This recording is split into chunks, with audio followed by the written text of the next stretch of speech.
¿Cómo fue el ánimo de esta reunión? ¿Cómo se preparó esta reunión realmente? ¿Para qué fue necesaria esta reunión con los presidentes del Triángulo Norte?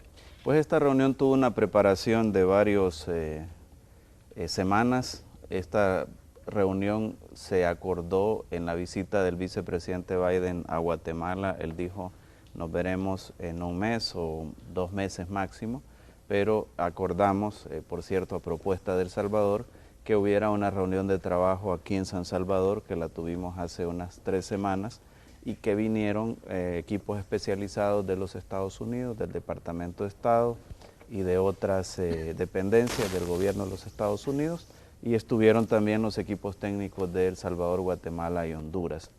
En estas reuniones lo que se hizo fue preparar los énfasis en los cuales se va a invertir los 750 millones de dólares que fueron aprobados por el Congreso el año anterior, y por supuesto que también se preparó el comunicado conjunto que fue aprobado o dado a conocer por los presidentes y el vicepresidente Biden. Todos estos trabajos que realizamos aquí en El Salvador estaban sujetos a la aprobación de los presidentes y el vicepresidente, y la tónica fundamental, el objetivo fundamental de la reunión en Washington precisamente era que los presidentes y el vicepresidente Biden lograran la aprobación de las medidas, de los proyectos que vamos a ejecutar, pero también de este comunicado conjunto que tiene como 2 o 3 componentes, ¿no? El primer componente es un balance de lo que ya se ha hecho. Ahí se menciona lo que ha hecho El Salvador, Honduras, Guatemala, lo que hemos hecho en conjunto. Un segundo momento que son los compromisos de los países de lo que se va a seguir haciendo en el marco del plan. Y un tercer componente son los compromisos de los Estados Unidos.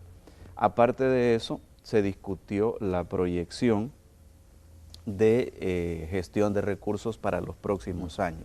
Como saben, el presidente Obama solicitó ya $1.000 millones de dólares más para el año 2017. Adicionales a lo ya Adicionales aprobado, a los 750, ya en el presupuesto que están preparando y que han anunciado para el año fiscal 2017, el presidente Obama solicitó 1.000 millones. Ahora, lo que nos decía el vicepresidente Biden es que evidentemente a él, como encargado de este proyecto, le corresponde hacer todo el cabildeo en el Congreso, claro, y que no es fácil el cabildeo en el Congreso porque cada congresista busca las prioridades de su estado, prioridades temáticas también, salud, educación en Estados Unidos, y convencer a los miembros de ambas cámaras para apoyar un presupuesto que no se va a invertir en Estados Unidos, sino que en los países del Triángulo Norte, pues no se antoja tan fácil, claro, y por eso nos decía aunque al final tiene repercusiones en Estados Unidos, ¿no? Exactamente, esa es la tesis que nosotros siempre le hemos planteado. La estabilidad en la región también contribuye a la estabilidad de los Estados Unidos. La estabilidad en la región hace que la gente se quiera quedar más en los lugares de origen de la población migrante, y es importante, por lo tanto, que Estados Unidos invierta aquí y no las viejas tesis de invertir en un muro, etcétera, que nunca han dado ningún resultado. Entonces el vicepresidente nos reconocía, nos decía, bueno, he visto cómo se han ido produciendo resultados en los 3 componentes, en la seguridad. Él está muy al tanto del plan El Salvador Seguro y las medidas que se están implementando. Le comentamos sobre este ambicioso programa que lanzó el presidente Sánchez Serén de emprendedurismo juvenil y empleabilidad para jóvenes. También hablamos de los esfuerzos que se están haciendo en la capacitación técnica de jóvenes, y él nos decía que reconoce esos esfuerzos, pero que es importante seguir haciendo muchos esfuerzos, sobre todo, decía él, en el campo de la lucha contra la corrupción y por la transparencia. Decía él, reconozco los esfuerzos que se están haciendo incluso en ese campo, pero se tiene que trabajar en eliminar de raíz el problema de la corrupción. En una lectura así como un poco más, digamos, precipitada, podría decirse, mire, es que no hay desayuno de gratis, ¿no? Es decir, el Congreso de los Estados Unidos o el gobierno de los Estados Unidos está anuente a seguir ayudando a los países centroamericanos, sobre todo los del Triángulo del Norte, pero simplemente hay una condición: que se continúe combatiendo la corrupción y que se continúe pues erradicando, como dijo, de raíz el tema de la corrupción, y hacer esfuerzos para detener de alguna manera, digamos, precisamente la migración a los Estados Unidos. Decía textualmente el vicepresidente Joe Biden, decía, para que podamos convencer al Congreso este año de que apruebe 750 millones más, esto sería fondos adicionales, ¿no? Vamos a tener que seguir dando paso juntos, asegurar una serie de cosas, y una de las más importantes es tener menos migrantes embarcados en un viaje peligroso hacia los Estados Unidos. Ahí les estaba diciendo, bueno, ¿qué van a hacer? ¿Cómo me garantizan ustedes que estos fondos van a servir precisamente para lo que ustedes de alguna manera como países centroamericanos argumentaban? Es decir, que hay que invertir aquí para que la gente no se vaya a los Estados Unidos, ¿no? Sí, bueno, en primer lugar, sobre la corrupción, la preocupación de Estados Unidos, vamos a plantearla así, es pragmática.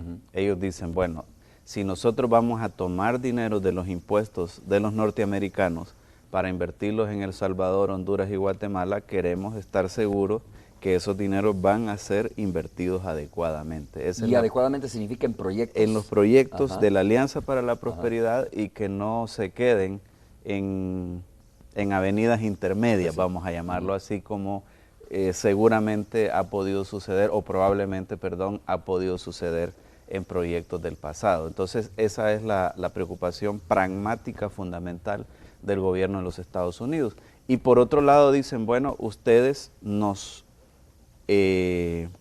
hicieron aceptar o nos llevaron a aceptar una idea de que invertir en los lugares de origen de la población migrante va a ayudar a reducir el flujo de migrantes, entonces tenemos que demostrarle al Congreso que efectivamente ya el plan está produciendo resultados. Nosotros le hemos dicho que el plan va a ir produciendo resultados gradualmente, que logramos un descenso bastante importante en los flujos de niños y niñas migrantes no acompañados, con una serie de medidas coyunturales que impulsamos. En 2014, en junio y julio de 2014, fue el mayor repunte del flujo, logramos reducirlo en más del 50%, pero siempre dijimos que esas eran medidas coyunturales y que lo único que podía garantizar la sostenibilidad era el plan. Entonces, ahora que ya estamos comenzando a impulsar el plan, el vicepresidente Biden nos dice, bueno, queremos que el Congreso vea que se están teniendo resultados en lograr que más gente se quiera quedar en los países de origen de la población migrante. Aquí es un punto bien crítico porque es cómo llegamos a ese punto de inflexión donde las mejoras en la seguridad, las mejoras en la economía, las mejoras en la educación hacen que ya la gente se vea más motivada a quedarse en nuestros países. Y no es algo que se pueda lograr de la noche a la mañana, pero que hay una serie de medidas que se están haciendo que ya van permitiendo que haya un vuelco en ese pensamiento. ¿Y hay plazos de Estados Unidos? Es decir, mire, en un año quiero ver ya avances significativos o en 6 meses. No hay plazos, pero es claro que si nosotros no mostramos resultados en este año, va a ser más difícil que aprueben los recursos que ha solicitado el presidente Obama para el próximo año. Es decir, que esos 1.000 millones que ya solicitó el presidente Obama para el próximo año dependen en buena medida de los avances que vayamos logrando en este año. Por ejemplo, a ellos les gustó mucho todo este proceso institucional en el país, estuvieron siguiendo con atención la elección del nuevo fiscal y han ido viendo pues que los procesos institucionales se van cumpliendo en el país, que las instituciones están funcionando en la lucha contra la corrupción, que tenemos casos ejemplares en este momento en desarrollo, vamos a decirlo así. Tendrán los tribunales que demostrar si estas personas son culpables o estas personas demostrar si son inocentes, etcétera.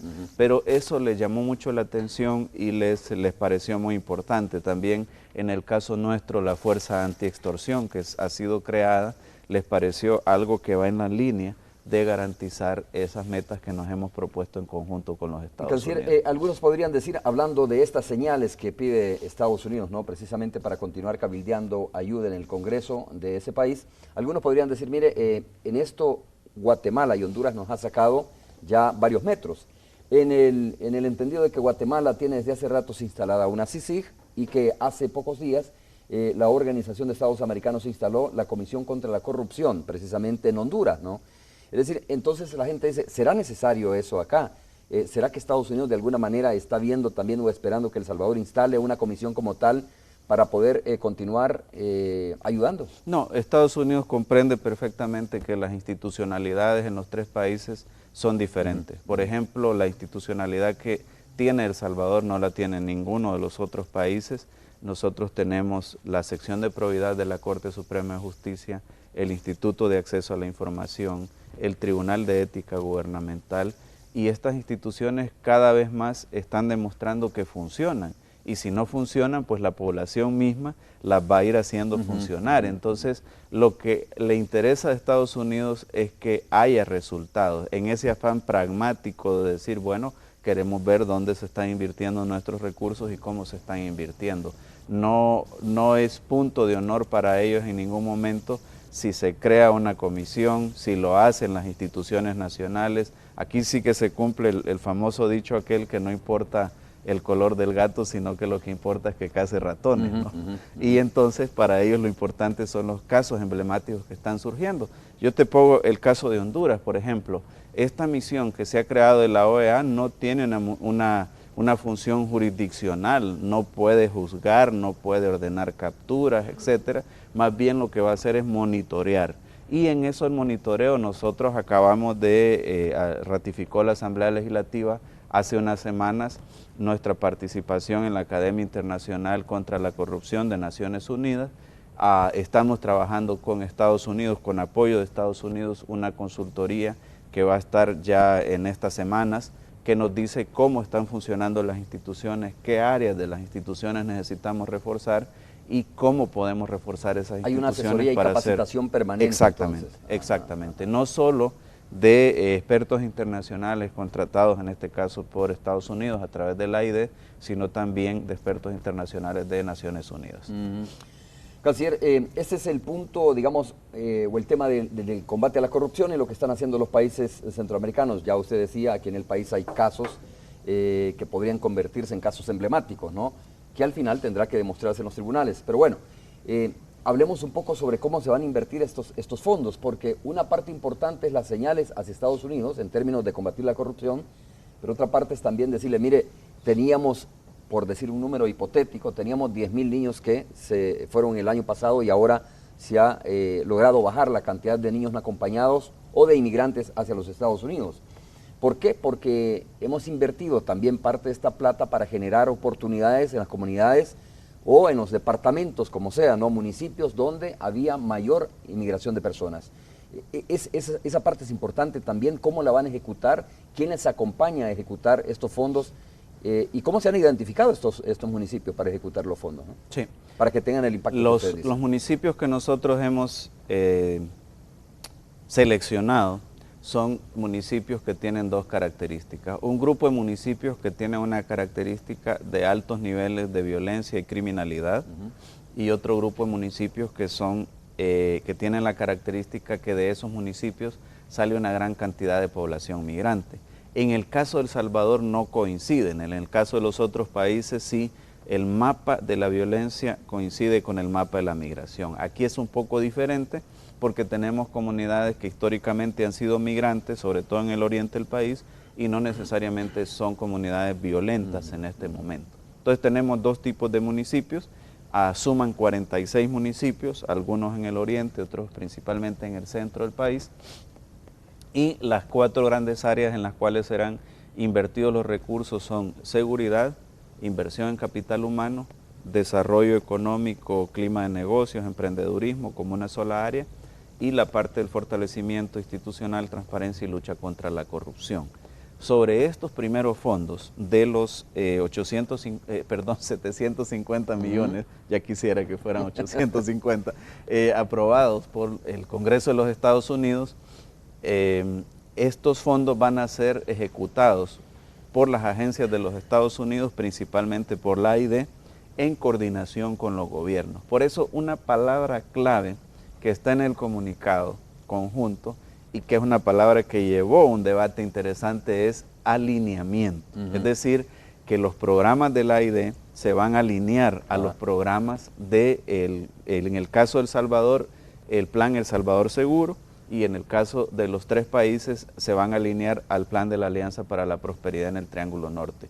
Es decir, que la AID va a hacer un esfuerzo de que esos recursos vayan invertidos a estos 46 municipios, vayan invertidos en esas 4 áreas que mencionaba, y nosotros hemos determinado que por supuesto los 4 componentes son importantes, pero la seguridad apremia tanto que la mayoría de esos recursos, de los recursos bilaterales que nos va a dar Estados Unidos, los vamos a invertir en los temas de seguridad, pero cruzados con los otros temas. Te voy a poner un ejemplo.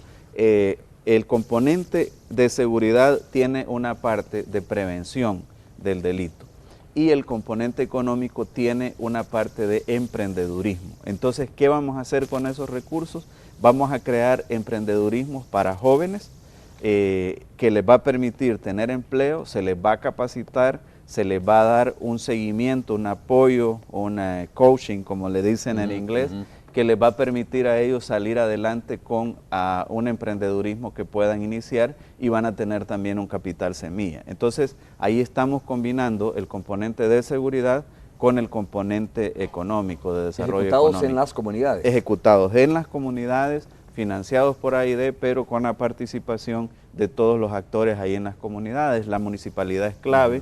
Y los diferentes ministerios que intervienen en el proceso también son clave. ¿Y hay alguna figura que va a darle, bueno, alguna figura que vaya a ir coachando esto, o desarrollándolo, o monitoreándolo? Sí, el monitoreo de la ejecución de los fondos, en nuestro caso, lo va a llevar el Grupo Consultivo de la Alianza para la Prosperidad. En ese grupo consultivo hay representantes del sector privado, de la ANEP, de la Cámara de Comercio de El Salvador, Estados Unidos, de las universidades, del gobierno de El Salvador, de la Embajada de los Estados Unidos, y ese modelo fue tan emblemático que los otros 2 países decidieron ahora, en la reunión con el vicepresidente Biden, adoptar ese mismo modelo para el monitoreo de sus recursos. O sea, ellos no tenían esa estructura. Ellos no tenían esa estructura, nosotros la creamos hace unos 6 meses y ya está funcionando. Y ellos son los responsables, cancilleros, serán los responsables, a ver, de diseñar y de determinar qué proyecto es el que se necesita ejecutar aquí por las características del municipio, cuánto se va a invertir, cómo contratar a las empresas, si son empresas o son o es el mismo gobierno que los va a ejecutar, ¿no? Es cómo se contratan las empresas y quién ejecuta, más lo lleva la AID. Los proyectos, qué proyectos en el terreno los deciden la AID y el gobierno de El Salvador. Bueno, el gobierno de Estados Unidos y el gobierno de El Salvador.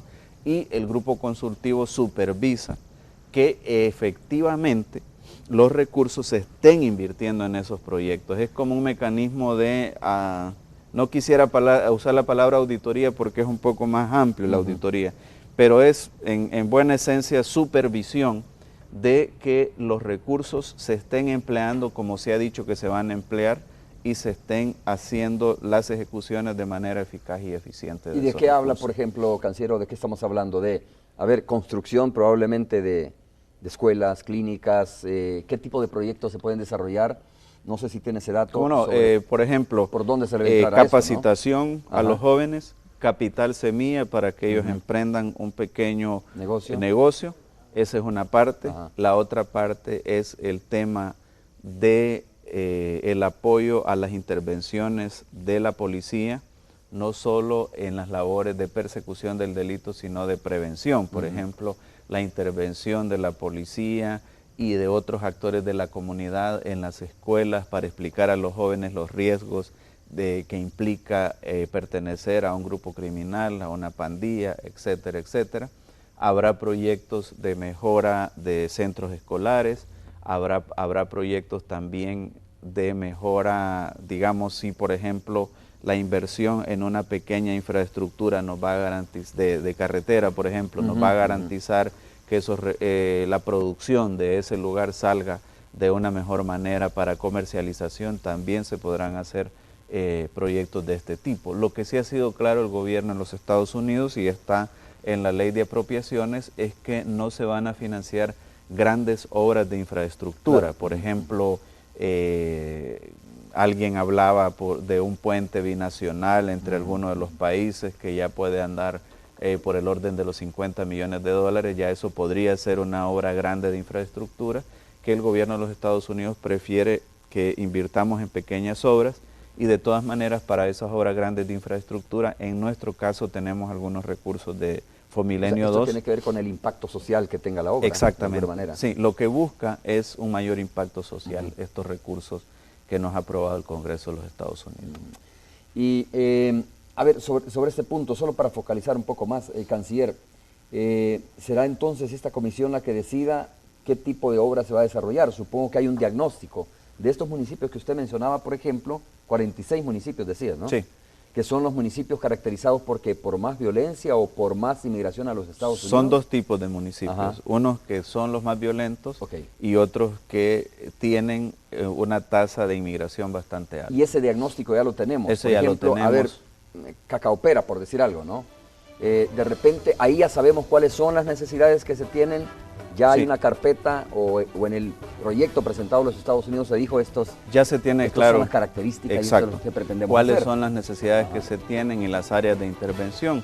Te voy a poner un caso de un municipio que está en la lista, ¿no? Que está en las prioridades del Plan El Salvador Seguro y que está en las prioridades del Plan de la Alianza para la Prosperidad en el Triángulo Norte, Ciudad Delgado, que es un municipio emblemático donde se ha empezado a implementar el Salvador Seguro. Ahí también podrían ir algunos recursos en los programas de prevención que se están implementando, las casas de convivencia que se están implementando con AID y el gobierno de los Estados Unidos. Ese tipo de actividades son las que se van a financiar. Bueno, hagamos una pausa comercial, regresamos, estamos conversando con el canciller de la República, Hugo Martínez. Vamos a ver si hablamos de otros temas, canciller. Nos va a sacar de una duda porque recientemente se hablaba de estos fondos que usted en una reunión, creo que lo puedo decir de alguna manera, en una reunión con algunos medios de comunicación explicaba estos fondos que de repente el Instituto de Acceso a la Información Pública le decía a Cancillería, mire, explíquenos el origen de los fondos que le entrega el gobierno de los Estados Unidos, era, ¿no? Sí, exactamente. Por cada deportado de El Salvador, Sí, algo así era la cuestión, sí. ya les voy a dar el contexto, pero quiero continuar hablando un poco más sobre este tema, sobre estos fondos que son aprobados en el Congreso de los Estados Unidos y que son señales importantes. Pero además habrá que ver también qué otros países nos están apoyando en esto, ¿no? Porque a veces nos quedamos solo en el radar de los Estados Unidos, que es muy importante, históricamente ha sido muy importante, pero no solo Estados Unidos está apoyando esfuerzos también de este tipo. Entiendo que la Unión Europea también está en la disposición y ha venido apoyando esfuerzos también para este tipo de situaciones. Volvemos en breve.